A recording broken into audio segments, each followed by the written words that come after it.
What's the craziest tour story, boys? Can you help me out here? We'll keep it G-rated, eh?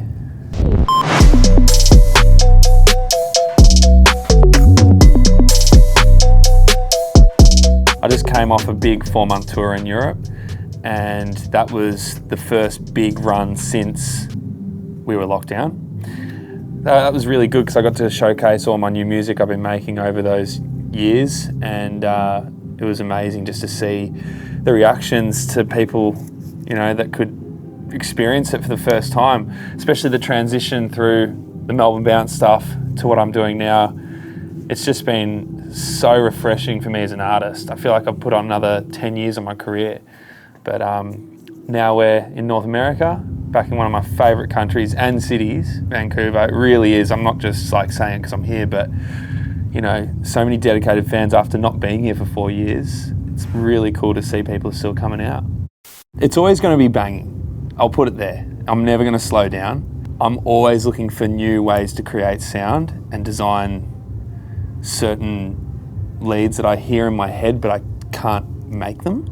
You know what I mean? And that's my next goal, is to, you know, find that next sound that works with the driving sort of high energy techno style, which I've been doing the last couple of years anyway. But it's a weird flow state when you're creating, because you can go anywhere, and when you put sounds together, for some reason you just sort of fluke it. It's just like, okay, I got that, and I'm going to put that. That sounds good, and then you go from there. But I really want to work on a new style, a new genre clash, which I've got in my head, but I haven't done it yet.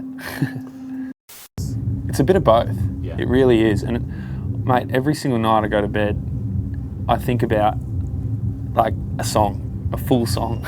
And it just, I don't know, it sort of just comes to me and I go, wow, I wish I could just put that on paper. And then I forget about it. So then you sort of have to fluke your imagination with your creativity, and that's how it comes about. Yeah, that was actually quite recent. I made that and I played it throughout the summer. I don't know, just another thing, like went back to my roots a little bit with the kick bass. I was really experimenting with new techniques and came up with what I did, but the impact that song has to a live crowd is one of the best I've ever had. So it is quite simple, but it just works. And yeah, it just hits you out of nowhere. And I'm just glad that it's out, because I'm usually waiting years for songs to come out. And this one was pretty recent. So yeah, simplicity is everything. I've overcomplicated so many songs, and I think I do that because I'm searching for it to sound good and drive. And really, it was never driving from the start. So, well, not to the full extent anyway, but some of my biggest records were a very low amount of sounds. And if you can get your mix and the impact on point with the build, I really got inspired by Hardwell's builds. His builds are so big, and it really creates the energy for the impact. Fat Man Scoop rocked up to one of my gigs, and I was coming off a big night the night before. I was hungover, and I had to play in somewhere like Salt Lake City, and he rocked up out of nowhere, and he started talking. I was like, I know that voice, right? And he grabbed the mic, got up, started just yelling over the mic while I'm playing. I'm just like, what's going on? And he dropped it, and he looks at me and goes, I'm out of here, I'll see you later. Just like that. It happened within 15 minutes. So that's, I don't know, something that just came to mind that's a crazy story, but there has been many, many others. But yeah, I don't know how, we'll keep it G-rated, eh? We drove 4 hours to a place in Italy in the middle of nowhere, and I look at my tour manager and I was like, sweet, so you've got the USBs, right? Nah, no USBs. And my heart, my whole soul just ripped out of me. And because there was like 4,000 people there at like some little festival thing that I was headlining at. Like, what? And you can't even bring a USB? Like, you idiot. Anyway, we were both searching our bags for anything, and he found this crusty as USB with like breadcrumbs in it, and we dusted it off, and he chucked it in the deck, and he's like, mate, there's a couple folders on there, but it's like 5 or 6 years old. I was like, wow. It was one of the best sets of my life. Just going in blind, went in, put it in, it was just, and the crowd loved it. So anyway, that was a good story. And then we had to play a gig afterwards. We drove, and I got my other USBs, the newer ones. Wasn't as good as the set. Like I said before, just finding a new element to put into my songs, but also my new production. It's just made the show on another level. I know that people that are coming to see me these days, I thought back in the day I used to put on a good show, but now it's like another level. So I'm super confident going in. I'm really like, I just know it's so good and it's different to everyone else. That's what drives me, being completely different to what anyone else is doing. Please don't focus too much on the technical side. Don't become an engineer before you become a creator. Because that's where I went a bit funny.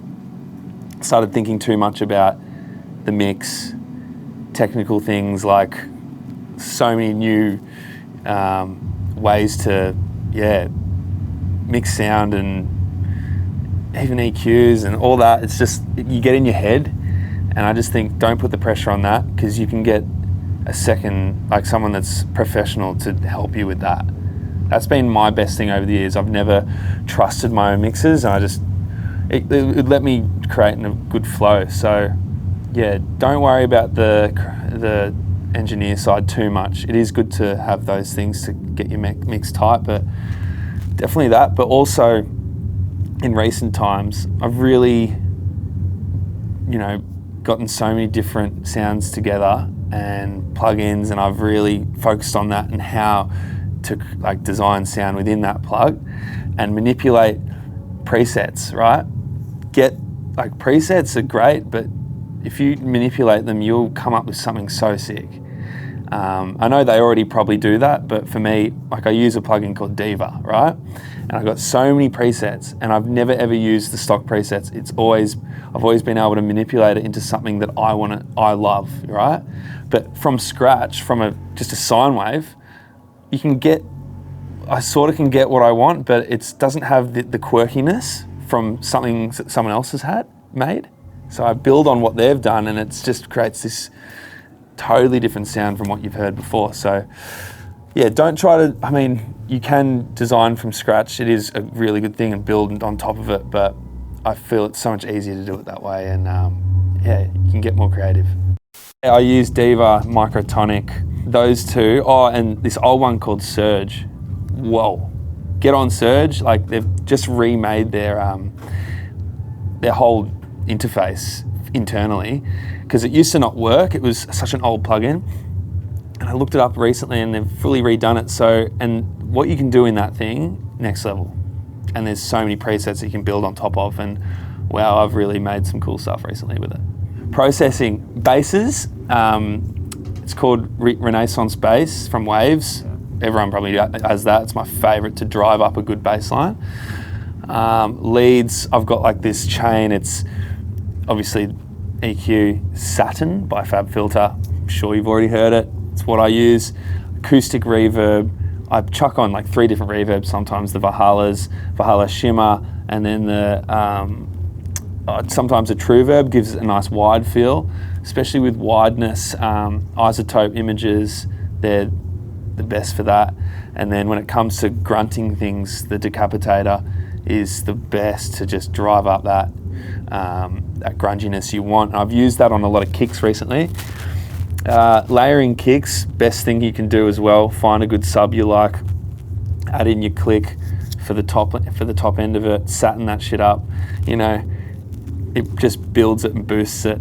With side chaining, I always chain with the stock compressor on Ableton, and I chain it to like a clap, a silent clap, instead of using an LFO or something. I just feel it, I don't know, it comes in the mix better than having it really pumping through an external plugin. So that's my processing in a really short answer, but there's so much more, as you would know, to do with it. But with the techno kicks, it's all about the reverb kick, right?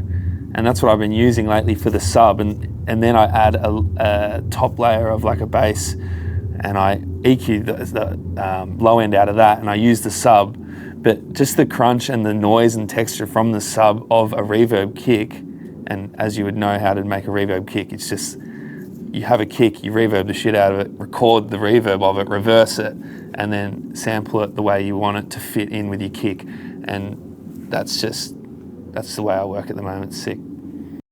You can create sub from anything, right? You can get a sample, drag it in, put a bunch of reverb on that, and then record it, and you've got, but also have it side chaining, even through an LFO, so it's really clear.